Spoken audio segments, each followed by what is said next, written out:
Saviez-vous que l'utilisation d'un détecteur de métaux en Wallonie nécessite une autorisation officielle? Et oui, il ne suffit pas de partir à l'aventure. Ce précieux permis est délivré par l'Agence wallonne du patrimoine, ou AWAP pour les intimes. Depuis 2019, cette autorisation encadre strictement la pratique, et en juin 2024, un nouveau décret a durci les règles. Mais pas de panique, je vous explique tout. Quoi de neuf avec le décret de juin 2024? Si vous pensiez que détection rimait avec liberté totale, détrompez-vous. Voici les principaux changements apportés par ce décret. Détecter sans autorisation est désormais strictement interdit avec des sanctions sévères à la clé. Vous pouvez demander la mise en vente d'un objet découvert et déclaré.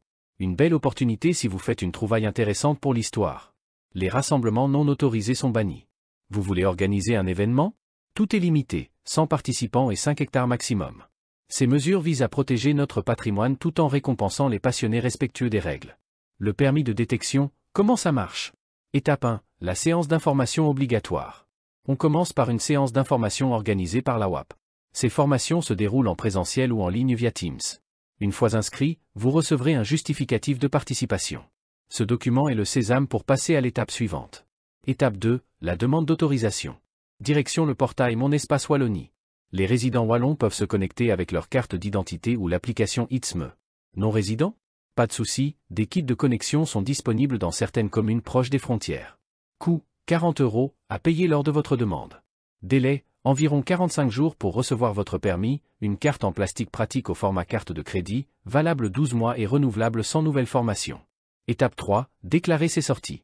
Avant chaque sortie, connectez-vous sur le portail régional pour déclarer votre présence.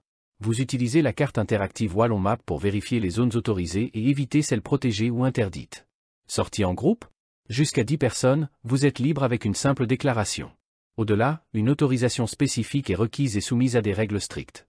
Étape 4, enregistrement des découvertes. Chaque trouvaille significative doit être déclarée sous 15 jours. Utilisez une application comme GPS Map Camera pour simplifier le relevé des coordonnées GPS. Ensuite, complétez le formulaire de déclaration sur le portail régional en fournissant une photo et une description. Pourquoi tout ça est important? Parce que respecter ces règles, c'est contribuer à la préservation du patrimoine, à la découverte de notre histoire collective, tout en évitant de lourdes sanctions.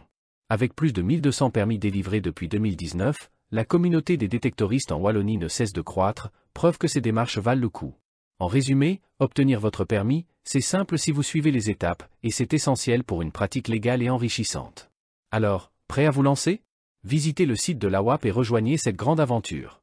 Merci d'avoir écouté cet épisode.